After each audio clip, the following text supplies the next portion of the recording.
Hi, everyone. I hope you're doing well. I can see a few people coming into the meeting, and so I'm just going to give everyone a few minutes to get settled because we're about a minute early here. I'm really happy that you have decided to join me today on this Q&A session to talk about balancing entrepreneurship with wellness, which is my new but old coaching practice. I have been a consultant for over 15 years to wellness, fitness, and yoga entrepreneurs around the world. I started out working for MindBody, the fitness software company, back when there was only 60 employees, where I ran MindBody University. I developed the event. I grew it to 8 locations. I sold and marketed it, and I became the core faculty at the events for 5 years, and then grew my consulting practice from there. And since then, I've had this wonderful opportunity to work with thousands of fitness, wellness, yoga entrepreneurs around the world and coach them on business best practices. And while I've really enjoyed doing that, my coaching practice has shifted. And now I talk a lot about balancing entrepreneurship with wellness, because without your wellness, without self-care, without investing back into yourself, it doesn't matter what you build if you lose your wellness along the way. And I can speak from a very personal experience around that. So that's where my coaching is right now. It's what people come to me for. It's more strategic. It is about carving out space in your busy day. And while you're running your business, in order to create a wellness routine, to automate processes and systems, work on the business instead of in the business, so that you can create a wellness routine and take care of yourself along the way.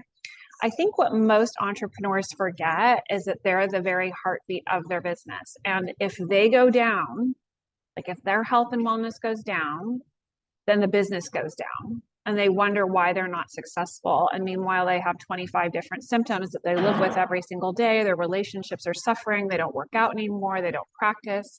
They aren't even doing the service that they've spent their life savings creating a studio for. And so that's how this coaching came out of all my work around business strategy. It was just like really the owners, the CEOs, the founders needed help with this part of running a business, of becoming the entrepreneur. So if you're just joining us, welcome. We are going to start the Q&A in about 1 more minute. And I am going to answer questions about how to create time to work on the business instead of in it. I'm going to go through a couple systems and processes that you can implement to create some freedom. And then this is a very big topic, and I'm going to answer it briefly. However, if you want to dig deep, that's definitely some sessions we need to do together. But it's something that I see time and time again, that people hire the wrong people, and all it does is create more stress and overwhelm in your business instead of spending the time to hire the right person for the right role. And then the big question is, okay, I'm so overwhelmed, so busy, so crazed. Where do I focus first? So that's where we're going to start today. And it is a couple minutes after the hour, so I am going to get started as more people keep joining, and I will start showing the video here. So hi to everybody out there. If I haven't seen you for a while, welcome. I'm really glad to be here. I have taken quite a long break from consulting in terms of client retention, marketing, KPIs, all of that. For those of you who don't know, I have been a consultant for 15 years. I started with MindBody back in the day in 2010, created their very profitable MindBody University event, became a core faculty member and presenter, and then a contractor and a consultant with a practice of over 10,000 wellness and fitness studio entrepreneurs worldwide. I also do a lot of advising to software companies in the space, like BrandBot, FitGrid, most recently Air Club for gyms, Moments, which used to be Ribbon. And lots of other ones contact me because there's so many other software companies in the space now. And in the beginning, when I started in 2010, there really wasn't any competition. So now they come to me for industry insight, user experience, what the big challenges are for people. But I digress. Today, we're going to address questions around balancing entrepreneurship with wellness, because that is my passion. And I have found after 15 years of consulting with entrepreneurs, this is a huge problem. They open these wellness, fitness, yoga businesses because it changes the lives of all of you, right? And so you want to put that out into the world. You spend every last cent on it. You invest in it. You do all the things you're supposed to do. You get on MindBody or a software system. You hire the teachers. You open the brick and mortar. You offer the classes or appointments. And then, before you know it, you're burnt out. You're overwhelmed. You're super, super stressed. You're not making the money you want to make. You're doing everything in the business instead of what you really like to do in the business. And your wellness is going down the tubes. In fact, if I had $1 for every entrepreneur who opened one of these businesses and then stopped practicing within 8 months of opening, I'd be like a millionaire right now, because it's a really common occurrence. So let me dive right into the meat of this Q&A. These are the questions I get asked all the time now as a consultant. And I have evolved it to become more strategic about leadership development, because that's where I feel like the need is. And it's where my passion lies now, is helping you grow into your potential, create a wellness routine, grow the business by working on it and not in it, which then creates the freedom for you to pour back into yourself and invest in yourself, right? Because here's the thing, if your health and wellness goes down and you're the owner of the business, then the business goes down. Like nothing happens unless you're healthy, well, and feeling good and in your creative sweet spot. So let me get to the first question. How do I create time to work on the business instead of in it? And I have to say that this is like the number one question. I love what you're saying, Nicole. I agree with you wholeheartedly. I am not feeling well. I'm super burnt out. I'm overwhelmed. I'm stressed. And here's what I hear all the time. I'm too busy. I'm too busy to work on the business. How could I take a day off to work on the business when I have 300 things that needed to get done yesterday and nobody can do it except for me?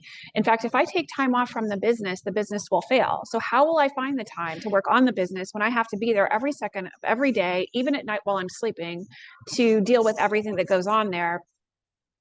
So this is all code for, I don't want to make time for the business because I don't think it's important that I create boundaries around my time.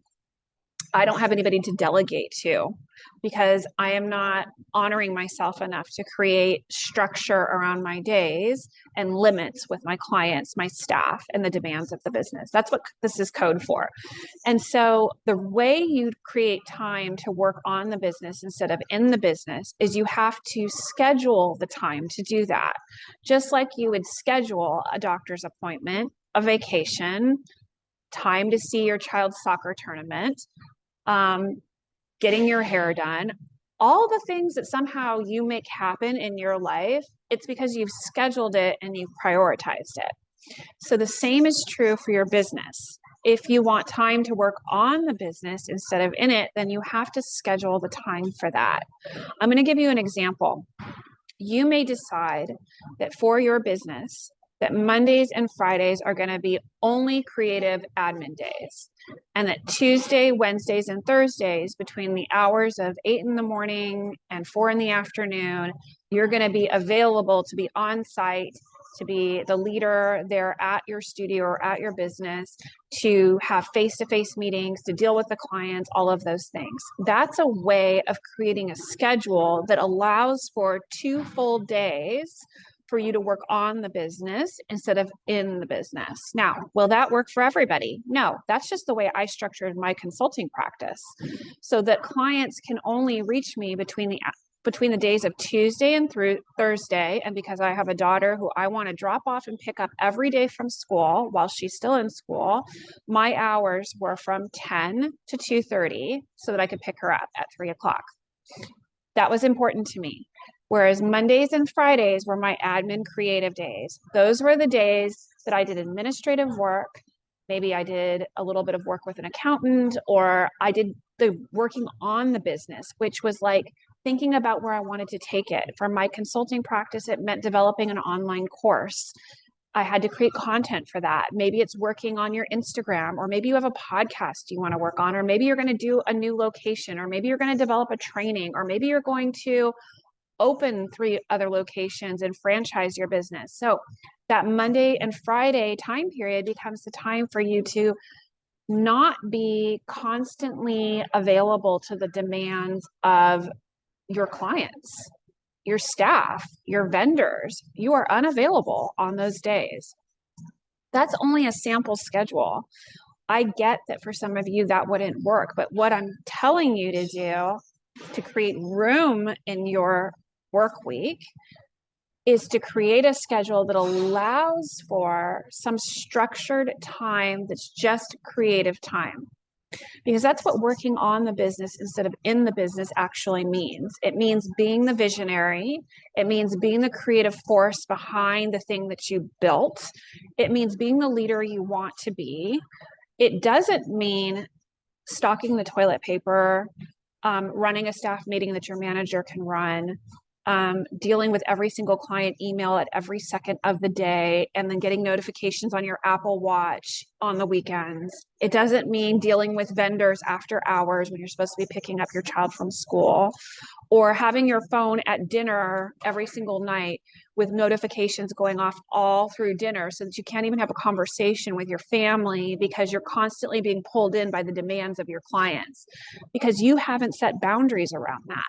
So do you understand how working on the business instead of in it is a very different thought process than being always available? And it requires creating boundaries, a structured schedule that works for your business and your life and your values. Notice that I said that it was really important to me to be able to drop off my daughter at school in the morning and pick her up. So I'm not taking client calls at that time, nor am I doing creative work at that time. That's my time with my daughter, Giselle. And I had other boundaries around family time that I held sacred. And I think I want to say a little bit about this. And I wrote an email about it. You have to determine what's sacred to you. Okay. Your wellness is sacred. Time with your family, sacred. Time with friends, sacred. Maybe you have a dating life, sacred. Time to like work out and exercise, sacred. Time to be creative and be the visionary for your business, sacred. Okay. If you need to remove yourself from your home office, from the studio, from the cafe to go do that creative work, then do it. Go sign up for one of the co-working spaces. Go to a friend's house and work in one of their bedrooms for the day. Figure out the place where you can be creative to work on the business instead of in it, and set yourself up for some success and really structure and plan that time. Okay, that is such a long conversation, and I get how some of you will really want one-on-one time with me to really hash out the details of that and what that looks like for you. And I am available for that. I'll say that at the end of the Q&A. I love seeing all these people join. It's so great to see familiar faces in the chat. What are systems and processes to create freedom? Okay, so that, again, another long conversation, but I'm just going to highlight a few that make a lot of sense for creating some systems and processes. First of all, you need to have a software system for your business. So whether you join Moments, Walla, MindBody. I mean, there's tons of them out there now, but you need a system that helps you with reservations, payment, that automates all the back end stuff, the auto emails, the marketing, all of that. That takes a lot of work off your plate. So no matter what kind of business you're in, whether it's wellness, fitness, yoga, or something totally different, if you're a consultant or you're going to open a restaurant or you're going to start a dog walking business, it really doesn't matter. You need to have a software system that automates a lot of that sort of client facing day-to-day admin, right? So that you're not constantly being bombarded with texts and phone calls. There should be a software platform that you're using for that, for payment, reservations, appointments, marketing, those kinds of things. Secondly, hiring really well, which I'll get to in the third question, a very strong pillar of the foundation in order to help you work on the business instead of in the business is putting the right people in the right roles so they can do the work that you don't want to do. So you can focus on the things you do want to do, like create a wellness routine and work on the business instead of in it. Okay. So that's the second thing that creates a system and a process. Along those same lines, you might think, well, what are the first roles I should hire for? Well, most of you need a manager or a front desk supervisor, a receptionist of some sort. And then if you have more funds, potentially a salesperson, very important, no matter what business you're in, and maybe even a marketing assistant or coordinator. So this goes across any kind of business that you have. There's always going to be somebody who runs the operations of the business, right? Make sure all the rooms are clean and the staff are happy and runs the staff meetings and does the schedule for the staff. That's operations. Then you have people who greet the guests when they first come in. If you have a brick and mortar or you have some sort of online business, it's like that customer service, the customer facing, the answering of the questions, the admin tasks, those kinds of things. Then you need a salesperson, somebody who is always selling and helping nurture your clients to move from point A to point B so that become long-term members of whatever business you're in. And you do need somebody to follow up on those leads, to educate on the services and the pricing, and then to close the deal, because that's the revenue for your business. And then there's marketing. Marketing is what attracts new people into your business. So it's the person who comes up with the social media campaigns, who does all your postcard-sized flyers that just gets distributed everywhere. Somebody who does the community events you want to do. Somebody that also works with Kinko's or UPS and gets your banners all figured out and your sidewalk signs. It's the person who is completely focused on bringing new clients in the door. They maybe manage your website so that your website's always updated. These are some core people that you hire when you're putting systems and processes in place. Other things you might want to think about is an employee manual, something that an employee gets trained on, a training process that every employee goes through. I see that step missed quite a lot. That really relieves a lot of headaches when you're onboarding somebody new to the business. A process around new clients. What is a new client experience when they come to your business, whether it's online or in your store? Do you have a process that walks them from being totally brand new to becoming a member of your business? Like, is there a welcome gift? Is there a welcome process? Do you use first names? Is there somebody who gives them a tour if it's a brick and mortar? Is there somebody online that is in the chat box with them? The new client welcome process is something that really helps your business move forward and streamlines a lot of admin so that you don't have to be engaged in that. Do you have your frequently asked questions and your expectations outlined on your website and around your brick and mortar so people know what your policies are? When you're really clear about what your policies are, guess what? You're not having the same conversation over and over and over and over again and having potentially negative customer exchanges. Or if we're talking about policy with staff, you're having your policies out in the open so there isn't always this questioning and endless discussion around the same subjects. That has to do with clarity and communication and being upfront. So those are just a few systems and processes I would recommend in order to start laying a foundation for working on the business instead of in the business. Is there more? Absolutely. Does every business have specifics where we need to dive deep and get a little bit more nitty gritty? Absolutely. Do I do consulting on that? Yes, I do. And do I have specific recommendations for your kind of business? I do. So that's something that we can talk about. Okay, this is a huge subject and what everybody wants to know. And I do a lot of consulting on this. How do I hire the right staff for the right role? This does not mean grab any warm body and shove them into a front desk position. Grab anyone who's a friend of yours and make them your salesperson. Grab any instructor who teaches for you and make them the manager of your business. That's not what that means, but it's what happens 99% of the time because there's been no thought to what jobs, what roles do I need to fill first and foremost, and who is the best fit for that role. And then there's no time spent on job description, what the salary is going to be, what the hours are going to be, how you're going to market that job out there in the world to get the right candidates coming to you, how you'll interview, how you'll check references. And if this sounds like a lot of work, it is, but it's an investment in the systems and processes and foundation of your business that's going to give you ultimate freedom. Because when you hire the right person for the right role, it alleviates you of hours of work that you've been doing all this time. You can step away from the marketing because you've hired the right person for the right role for marketing, and now they handle that chunk of the business, and maybe you have a monthly meeting with them to be updated and to get your feedback and your thoughts or your approval on things. So different than spending 30, 40 hours a week figuring out your marketing, right?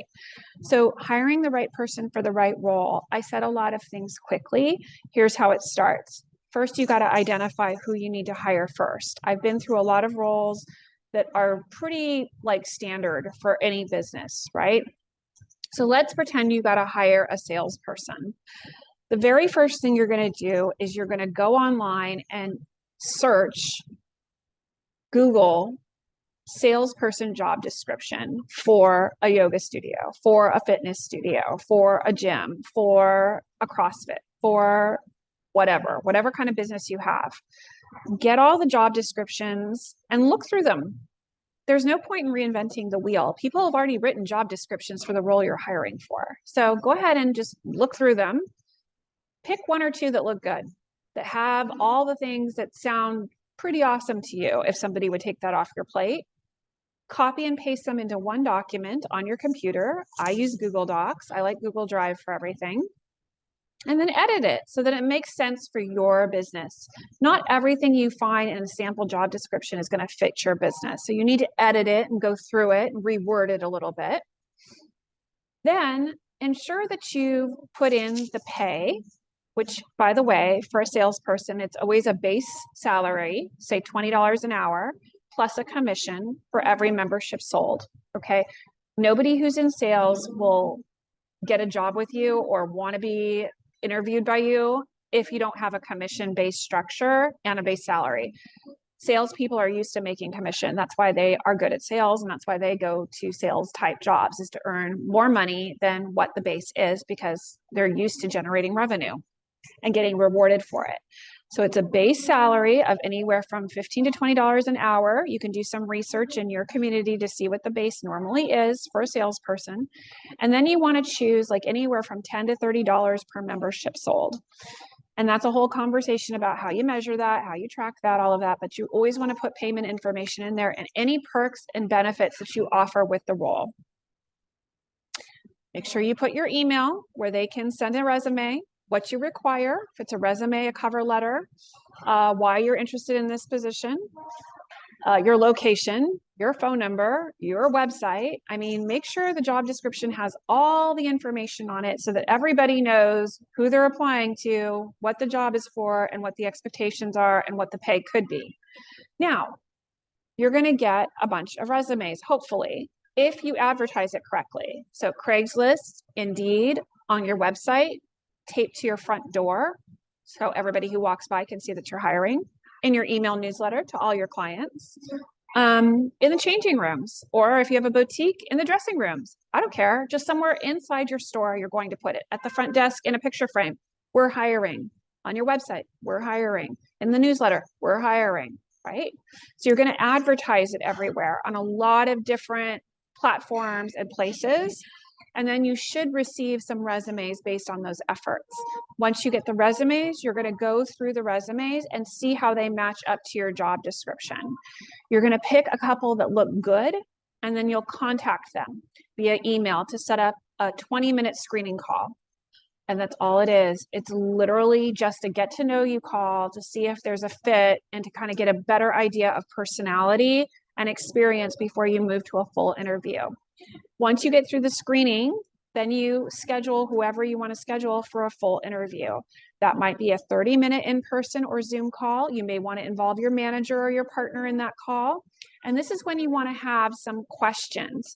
And if you don't know which questions to ask, Google top 10 questions to ask in a sales interview. And just ask those questions, write down the answers, ask follow-ups. You're going to interview your candidates. You're going to ask them if they have any questions for you. That's really important. And then if you like them, you're going to ask for 2 to 3 references so that you can check to see where they worked before and what their former employers said about them. They may have personal references. That's fine too. You're trying to get a sense of their personality, their work ethic, their performance. And this is the step everybody skips. Don't skip it. Check the references. Find out what other people think about the person you are potentially thinking of bringing into your business and spending hours, time, and money training. Think about that. Every time you hire someone, you're spending all this time and energy to not only bring them in the door, but then to train them, to bring them into the fold, to get them all up to speed, to get them working with your clients, right? You want to make a good, solid decision based on experience, skills, personality, references. All those things need to line up. Do they match with the culture of your business, right? Notice that nowhere in this have I said, are they your best friend? Are they part of your family? Could you be best friends with them? That doesn't matter. None of that matters. What matters is skill set, experience, references, personality, enthusiasm. Why do they want to work for you? These are important things to notice.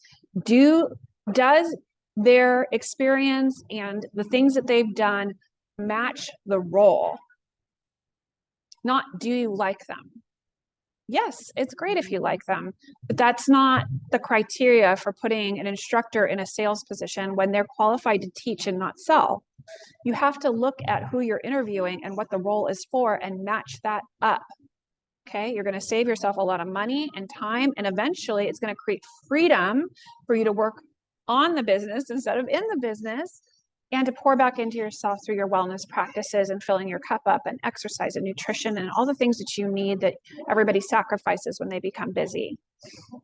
Once you've checked references, things are good, you make the offer. Once you make the offer and they accept, then it's the training checklist of getting them set up on payroll, getting them trained, giving them the employee manual, letting them know when the reviews are, giving them your policies, all of those things. Those are systems and processes, again, that are really important for your freedom moving forward. Because just imagine this. What if you hired the most incredible operations person who was so good at managing the day-to-day of your business, and then you hired the most gifted salesperson who could convert all these new clients who were buying like an intro offer or something from your business and converting them to a higher paid situation to become members. And then a marketing person who all they do is focus on bringing people into your business so that that salesperson can work them up to membership. And then you have these wonderful instructors or salespeople or whatever business you have who perform the service in such a way that creates raving fans. What if you had all of that? Imagine how much freedom you would have. What if you had this incredible receptionist or admin who was just the best face for your business, the first person everybody sees when they walk in, who's so welcoming, who uses first names, who connects people, who understands your software really, really well and just keeps everything running really smoothly for you? What kind of freedom could you have then? There would be so much time left in your day to attend family things that you want to attend without distraction, to work out, exercise, eat well, hydrate, meditate, hang out with friends and go for a hike. Whatever it is you want to do, go for a vacation where you're not checking your phone every 10 seconds. Think of what that will do for you, how much time that will create for you. So do you see how hiring the right person for the right role and really going through the steps of the hiring process diligently and creating a system there provides so much freedom for you in the future? Okay, where do I focus first? I think the first thing you do is you create a schedule for yourself where you start blocking out the time to work on the business instead of in the business. So it's the first thing I mentioned. Where's the space? Where are you going to create those boundaries? Where's that time frame that they can't get to you because that's my creative time, that's my workout time, that's my family time, that's my working on the business, not in the business time. So I think that's the very first step. And don't be upset if it's only 4 hours a week that you can carve out. That's fine. Start there. And as you put systems and processes in place, hire the right staff for the right roles, you're going to have more time for that. Okay. So that's the first one. The second one is get your systems and processes going and start with what's easy first, the software system, maybe hiring a front desk person, just something simple to get some systems and processes going so that you're not constantly doing everything yourself. And then third, and really important, hire the right people for the right role, because that really is going to give you this really strong foundation to delegate. And it'll give you more space and more room to really decide where you want to be in this business, what you want to create next, how you want to grow it, what revenue streams you want to add to it. Could be you want to add retail, training programs, online courses. Maybe you want to franchise it or license it, or maybe you want to go take more training because now you're interested in massage or nutrition or something else. That's fine too. But where will you have that space if you don't do these things first to create the space for yourself? So I go back to my original question. How do I create time to work on the business instead of in it? I think I've answered that. And if you want one-on-one time with me so we can dive deep into your business, your unique situation, I offer 3 sessions for $1,500. And if you've watched this Q&A, you get $100 off that package when you buy it by the end of today, which is March 2nd, 2023, by 9 p.m. Pacific Standard Time. So I'll send that out to you, all of you who is in the chat. I'm so glad you came today so you get that little promotion. If you are just starting a wellness fitness business and you use the MindBody software, I would highly recommend that you check out my Profitable Studio Method course. That's an online course that'll walk you through step by step everything you need to know to set up a profitable yoga, fitness, or wellness studio based on my 15 years of consulting. I'll go ahead and show you that in just a moment. For those of you who don't know, I'm on Instagram at Wellness is the True Wealth. I highly recommend following me there. And I have a podcast called Wellness is Wealth, where I talk all about entrepreneurship and wellness. So I'll go ahead and share my screen now to show you all of that.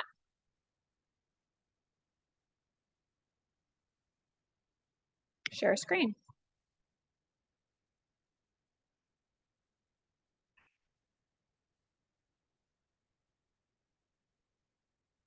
This is my Instagram right here.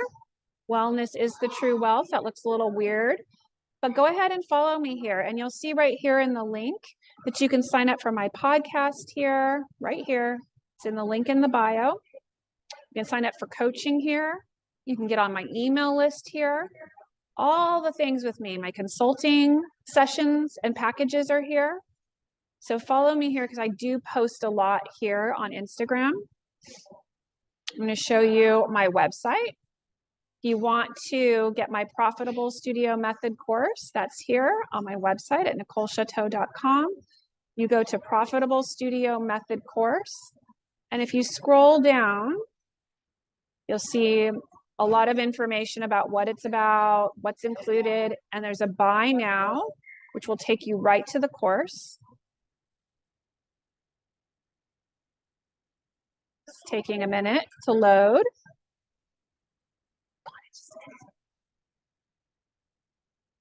And then you can sign up right here. And then this is the course. All the modules, it's self-paced. Lots of people have gone through it and done so well with it. It is seriously highly rated. Bar and Soul, Pilates, you name it. And you get everything you need to create that profitable studio method, all in this course. It's self-paced. And then I have a podcast, Wellness is the True Wealth, and that is on Apple Podcasts. So I highly recommend subscribing there. So I'll stop the share now. And I'm going to end now, and I want to thank you all for attending today. I hope this has been really helpful, and I can't wait to work with you in the future.